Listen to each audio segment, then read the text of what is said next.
studio now, my good friend Peter King of the MMQB.com and Football Night in America. Have you slept? No, I have not. But, Mike... When you do sleep, is it like a 24-hour coma or is it just like a little nap? I can only sleep during the day. Even when I close all the blinds and everything, I can only sleep for about, 3 hours. And then I got to go do some video things at the MMQB later this afternoon. And you had a long weekend, too. I mean, you got the long Sunday, and before that, you have the long day of the Hall of Fame voting process. The Hall process, of Fame vote was 9 hours. that was an all-night sucker. I'll tell you, that was really, really heavy this year. But it was rewarding. I was really glad. I mean, the other guys are sort of predictable. I will shock the world this morning, and I'll tell you that I supported Ray Guy this year for the first time in my life. Thought there were some really good arguments for him, and sometimes, Mike, I start saying to myself, are you just tilting at windmills? Are you doing something because you've always done it, but the proof just isn't there anymore? And I think I might have been, so I decided to support him. It was painful, and that doesn't mean that I don't like Ray Guy or I'm trying to torture him, but if you felt one way strongly for a long time and you suddenly change your mind, not suddenly, but I've been thinking about it a lot. And but anyway, the guy who I'm really happy for in this thing is Aeneas Williams because he truly, truly deserved it. And by the way, you left out one guy on your MVP. Who? The guy who I voted for, Cliff Averill. I mean, if you look at the first half, okay, I don't even think that the sack thing is that, or the safety is that big a deal, but he did get credit for the safety. He was the closest guy to Knowshon Marino in the end zone. And on each one of Peyton Manning's interceptions, he affected it. The first one, he was diving at his feet and got him around the knees or the thigh, whatever. And then the next one, the one that was run back by Malcolm Smith for the touchdown, that's all Cliff Averill. And it's amazing because it would have been the least impressive stat line in Super Bowl history. 3 for tackles, MVP, yeah. 0 assists, 0 sacks, yeah. 0 this, 0 that. But he did have a huge impact on the game. I mean, he's the guy that pops that ball up in the air. Yeah. And Malcolm Smith is there to do. What did you expect going into this game? I was utterly stunned because, in my opinion, I really thought that Denver's line could be good enough to hold them out. But, I was sitting with Greg Bedard at the game of the MMQB, and we were talking, and he keeps a lot of kind of, very involved stats during the game, and he was keeping both pressures, knockdown, sacks. So he figured out by halftime that Cliff Averill already had in his mind, in his world, 5 either significant pressures or knockdowns. All of them coming over Orlando Franklin. And, I mean, Orlando Franklin killed Peyton Manning. He was I had 3 GOATs of the week. I had Manning, I had Orlando Franklin, and I had John Fox.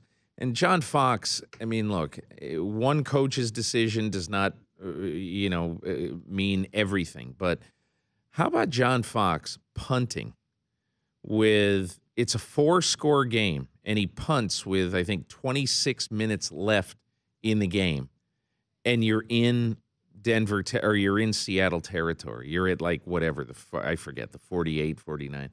I mean, to me, I just feel like, come on, I know things are going bad, but if you punt there, you should put Brock Osweiler in the game. But I think at that point, I think the concern is 55-10. I think they've got that number somewhere in the back of their head. They do not want to have the worst outcome in. And you know what, Mike? History. They could have.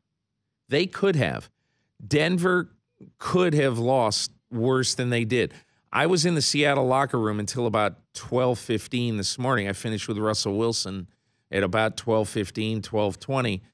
And there were a couple of guys I talked to who, in a friendly way, were not really happy that they called off the Dogs. That they said, hey, this is the Super Bowl. We got to go for it. But, I think Pete Carroll didn't want to run it up. I know, all the time college coaches get accused of that, but he didn't do it here.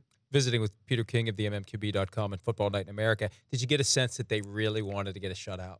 They really wanted the ball? Yeah, the defense really did. But the way they were playing the game was the smart way of playing the game. I mean, Manning had 34 completions. You'd figure that he'd be the MVP and it'd be the greatest performance in history. But so much of that, I bet 25 of those were garbage. They were handoffs. Yeah, They right. were exactly. little short passes. Can he not throw deep, or did he choose not to throw deep against that You saw secondary? against Richard Sherman and Julius Thomas. Julius Thomas went down the right side. What was interesting, I thought, is that they matched Julius Thomas up against Richard Sherman a lot in this game. That was a surprise to me. But I think they showed that they could go deep, that Manning could go deep, and I don't think it is that he can't do it. They just thought that they didn't want Manning to get hit. How much of this sticks to Peyton Manning? A lot will. I mean, he's got, I'd say, 35% of the general public laying in the weeds, waiting to devour him. They shut up after the New England game, the championship game. That wasn't a big game, the one he threw 400 yards in. This was the big game, and he choked in this one. And I say, look, I mean, I believe that he deserves a big share of the blame, but there was not a quarterback who was beat. I don't care.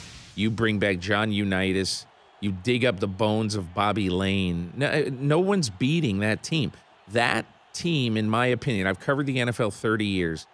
That's one of the 4 best Super Bowl performances by a defense I've seen. You got the 85 Bears, you got the 2000 Ravens, and you got the 07 Giants, when they shut down Tom Brady in that game, and they were the highest scoring team. They had 589 points that year. I think the Broncos had 606 this year, but this was a phenomenal defensive performance. Who gets the blame for the, hey, there goes a football by my head to start the game?